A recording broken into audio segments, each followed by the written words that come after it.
video is for Math 116, and this is section 2.3 where we're looking at applications of the parabola. So the idea here is that a two-dimensional parabola will look something like this.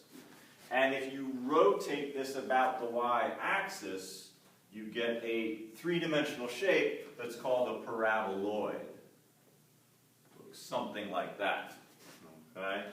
And this is something that actually goes back to the Greeks. Archimedes was a mathematician and scientist, essentially, who lived in Sicily during the time of the Greek control of the Mediterranean.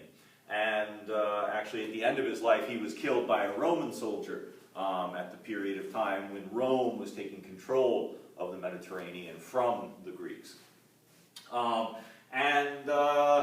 Archimedes was well known for doing a lot of things with pulleys and ropes, which they used to call engines. And he was known to have pulled a giant ship fully laden up onto the beach at low tide with just a rope and pulley. He used to move giant stones around with these rope and pulley systems that he had set up. Another thing that Archimedes was given credit for was this idea that in a parabola, this is something really interesting about the focus of a parabola.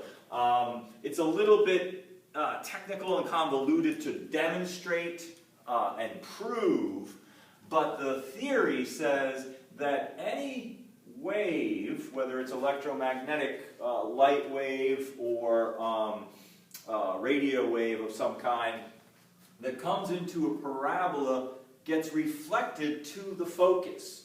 And that has to do with the idea of the angle of incidence being equal to the angle of reflection.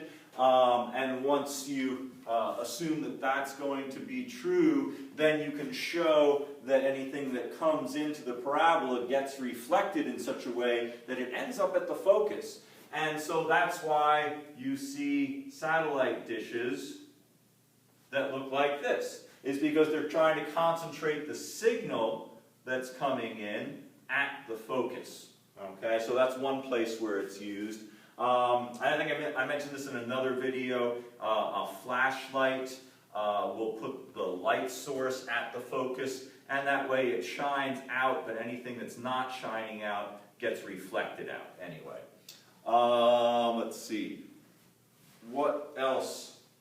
I'm trying to think of what other applications. Well, what Archimedes was said to have used it for was that he had the soldiers polish their shields and then arrayed them in such a way that they could start a fire on a ship that was, a Roman ship essentially, that was off the coast. Now this doesn't have to do with parabolas, but I can't talk about Archimedes without talking about one of my favorite ideas that he had, is that, you know, they had, on the coast of Sicily, they had a walled city. The Romans would come down in their ships, and they would kind of sit off of this rocky coast.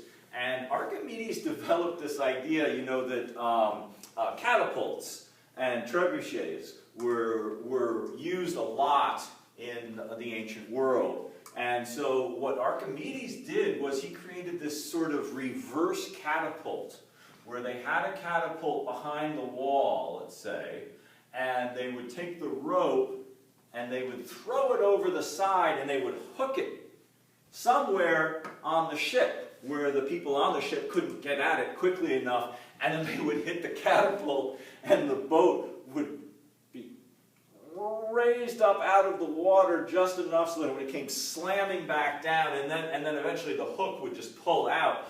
But there was enough force to pull the boat up out of the water, and then the hook would release, and then the boat would slam back down into the water and be a little bit worse for the wear. So that was one of the things that Archimedes was known for. And then I think I also talked in another video about the use of this for solar power. Just quickly, I'll talk about these two methods that they use. One one of these they call the power tower, where they bank these mirrors around a tower that's filled with salt. The rays of the sun are all reflected. This is a parabolic shape with the tower at the focus. The rays of the sun are all reflected to the tower itself.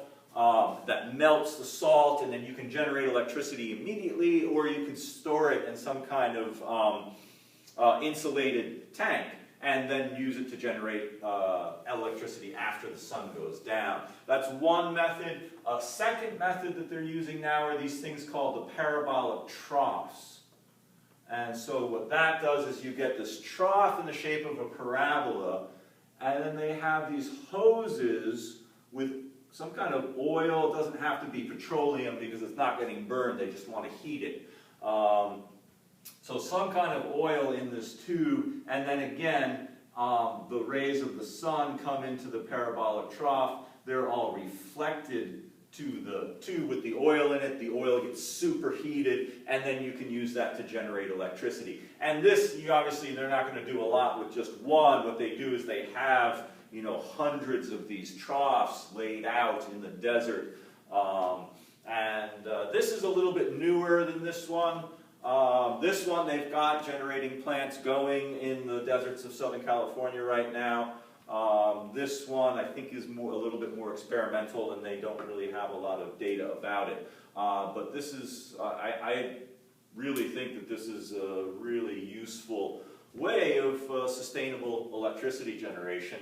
There are some issues with it. There are wildlife issues when you build something like this in the middle of the desert. There are issues with the birds. If the birds fly through here, they have a tendency to burst into flames because it's 1,000 degrees or something like that. But in any event, it is sustainable, right? It's drawing energy from the sun and generating electricity off of that. And that, I think, is really useful. So, anyway, let's take a look at some of these problems and relate it to what we've talked about with relation to parabolas and the focus and the vertex. So we're mostly going to be dealing with the cross-section of these paraboloids, right? If you slice a cross-section through here, then you'll be looking at just a parabola, and that's mostly what we're going to be focused on. So let's see, we've got an example on page 96.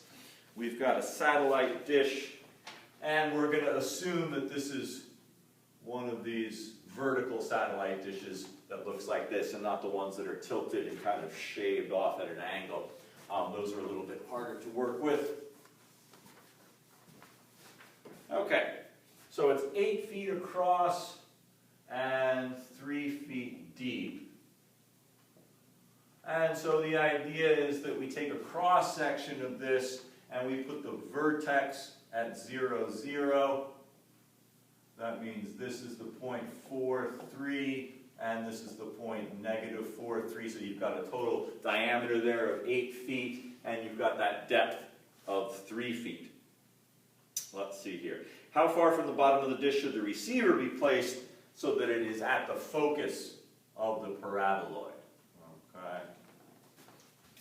Okay, so the idea here is that we want to set up an equation that represents this situation. We've chosen to make it an upward facing, or I've chosen to make it an upward facing parabola. So our equation is going to be in this form. And the vertex is at the point 0, 0. And so that turns this equation into x equals 4py, very straightforward. Okay. Let's see here. So, if we want to find the focus, let's plug a point in here. 4x is 4. Oh, x squared, there we go. 4 squared equals 4p times y, which is 3. And so this says 16 equals 12p, and so p is 4/3. If we divide on both sides by 12 and reduce that fraction, we'll get 4/3. So that means that this is the point where x is 0 and y is 4/3.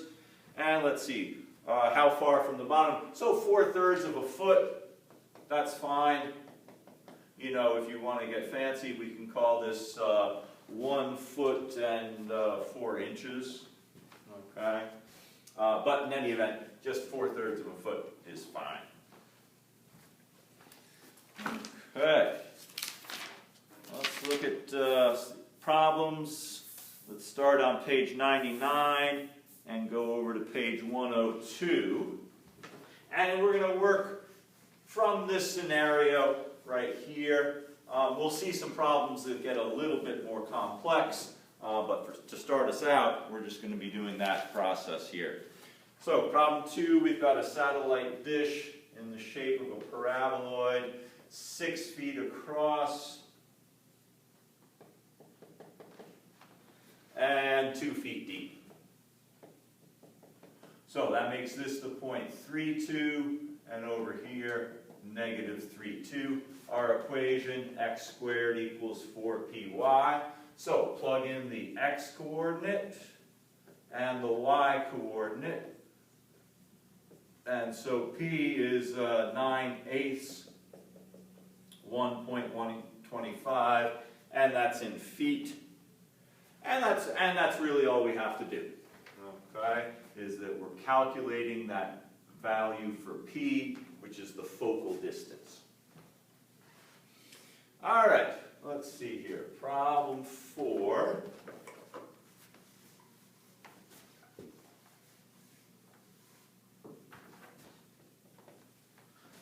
Problem 4, we've got a reflector and a flashlight, 5 inches across and 3 inches deep. Okay, so that's 5 inches, that's 3 inches. So this is going to be the point 2.53, and over here we'll have negative 2.53. We've got our vertex at the point 0, 0, and so then we want to say x squared equals 4py. So 2.5 squared is 4p times 3. So let's see, that 2.5 squared, that should be 6.25, 12p, and so let's see what we get out of this here.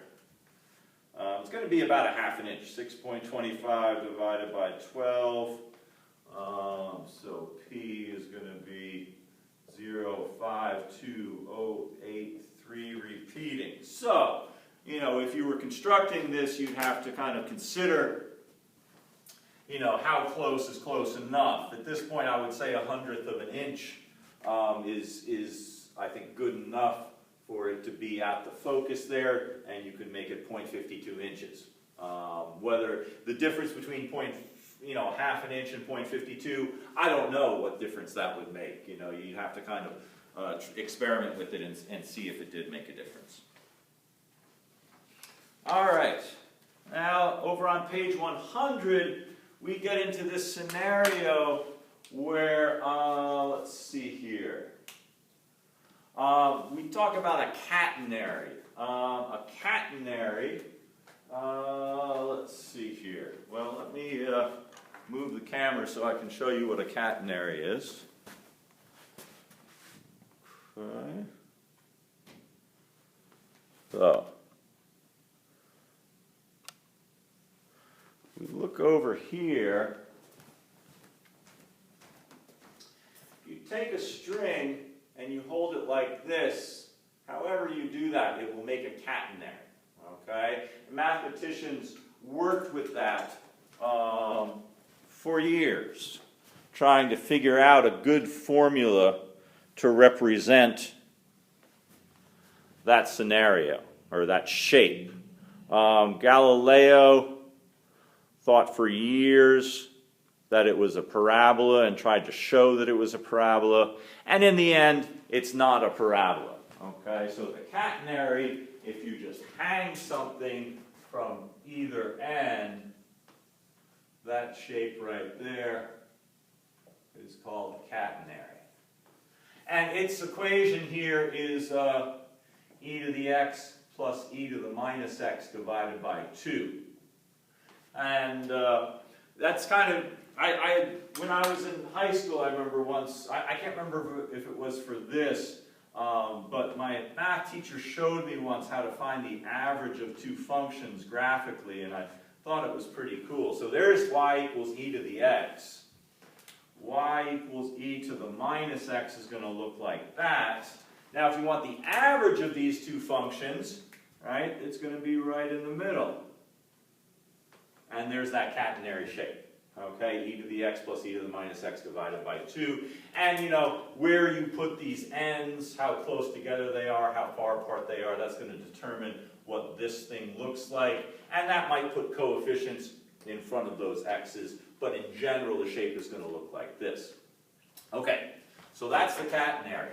Now, this is something I find kind of interesting that I haven't dug into quite yet. And that says that if you take two towers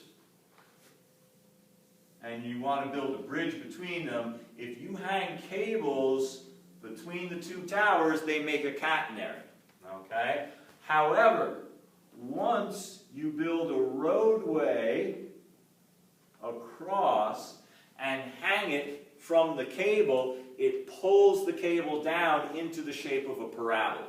And so that's the part that I haven't looked into yet and demonstrated the truth of that. I assume that it's pretty complex, but I find that to be really interesting because the catenary kind of mystified mathematicians for so long, thinking that it was a parabola. I find it kind of amazing that you can pull a catenary into the shape of a parabola as a result of the weight that's hanging from it. Okay. So, we're still working with parabolas because we've got the cables of a suspension bridge. Oh, right. And so there you've got the hanging cable, and then the road is essentially hung from that catenary cable, and that's what pulls it down into the shape of a parabola. Okay, so let's look at problem 8 here. So the cables of a suspension bridge are in the shape of a parabola because of that roadway. The towers of the bridge that support the cable are 800 feet apart and 160 feet tall. So this is going to be 800 feet, and then over here we're going to have 160 feet. If the cables touch the roadway at the center of the bridge, midway between the two towers, that's going to be our vertex, that's going to be our point 0, 0.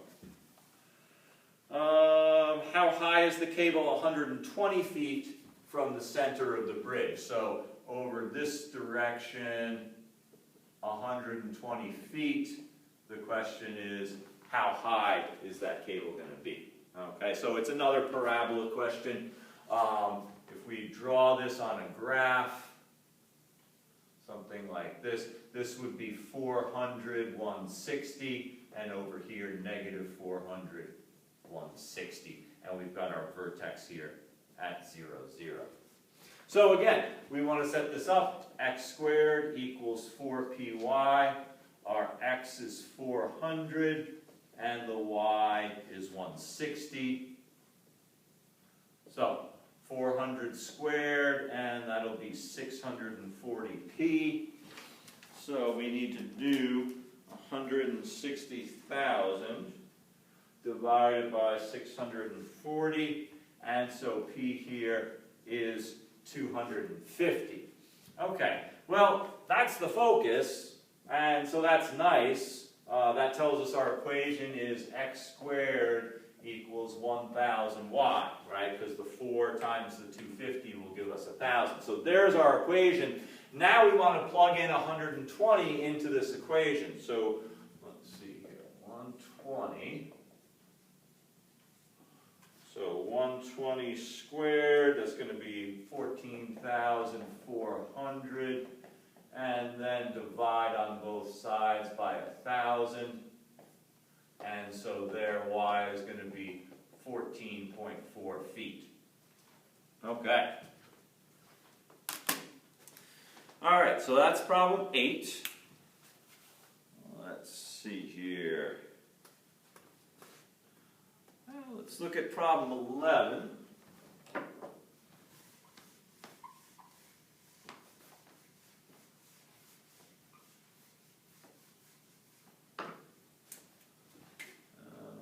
about a radio telescope on Mount Palomar down in Southern California.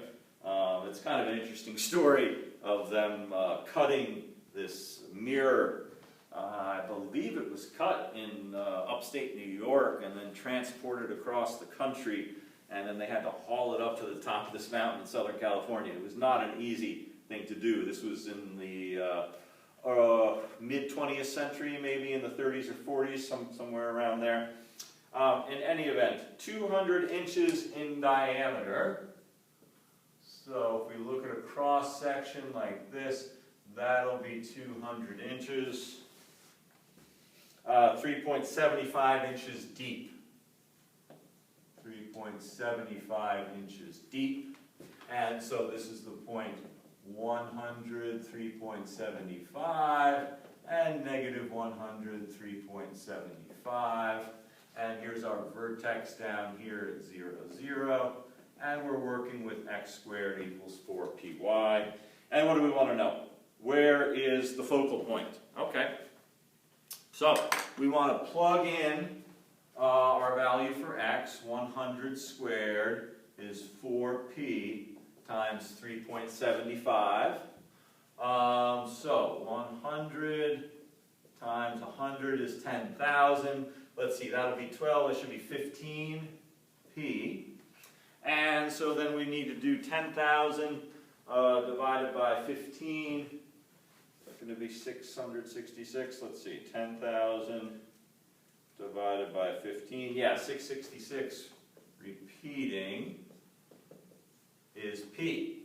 And that's in inches. So that's going to be, you know, way out there.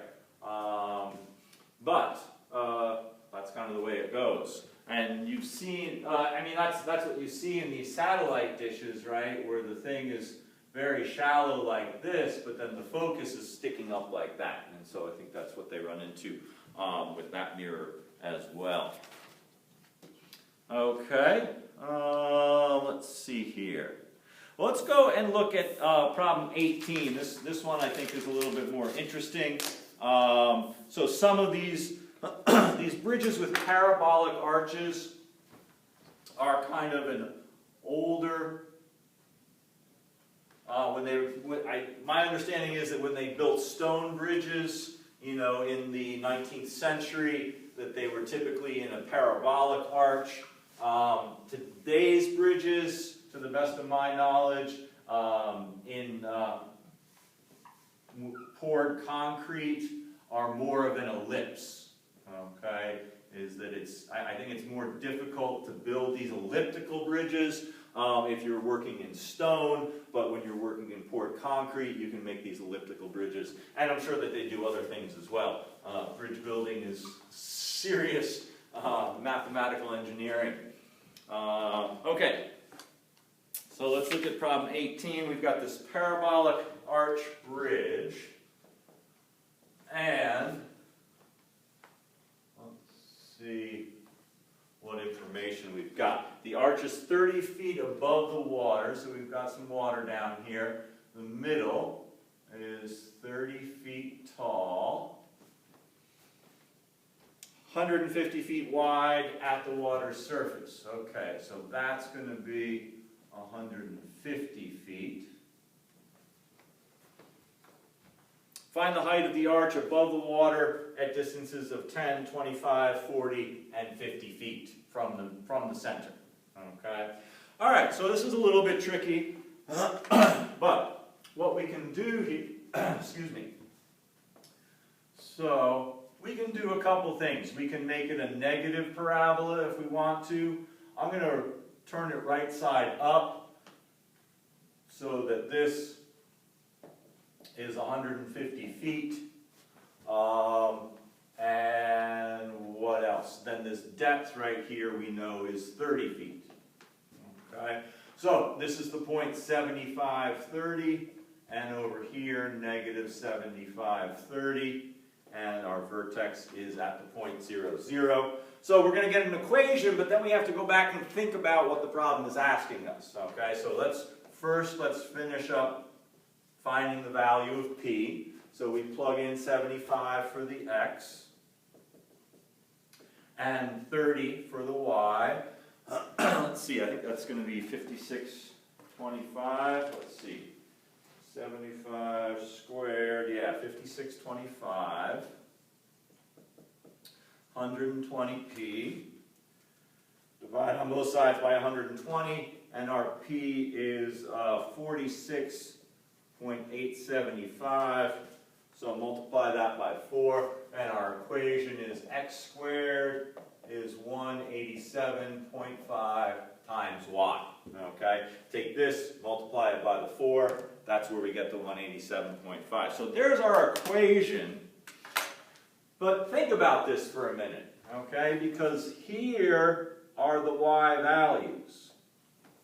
The problem is asking us about these heights, okay, above the water, right? This thing's been flipped upside down. So what we're actually finding in the y values are those distances there, whereas we want that distance h, okay? Which is just going to be 30 minus y. Okay, so let's see. Let me put this equation into the calculator. Let's see here. Oh, what can we do? Oh, right. X squared divided by 187.5.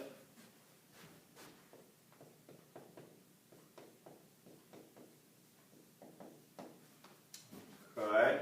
And we want distances of what? 10, 25, 40, and 50.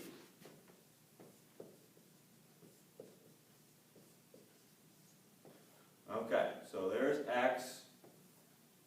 Well, we're probably going to want something wider. There we go. And then we'll calculate 30 minus y. All right, so let's see here.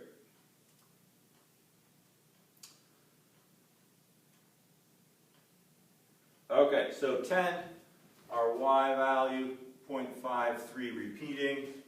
25, 3.3 repeating. At 40, 8.53 repeating.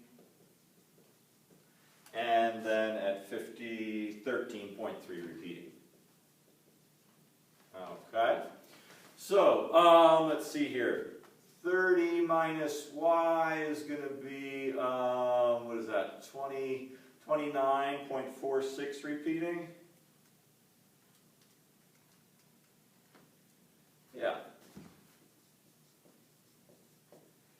And then this should be 26.6 repeating, 21.46 repeating, and then 16.6 repeating. So these are the heights above the water, okay? And so that's important to know if you want to move something beneath that bridge on a boat of some kind, then you need to know how much room you're going to have. I remember years ago they had an issue over there with the Astoria-Megler Bridge. They had to bring this thing through that was going up to Portland. They had to do it at low tide. Right, they had to make sure that it was going to fit under the bridge.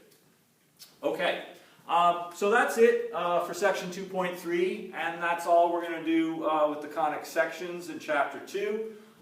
Chapter 3 is about sequences and series, and we will get started on that in the next video. As always, if you have any questions, please let me know. Thanks.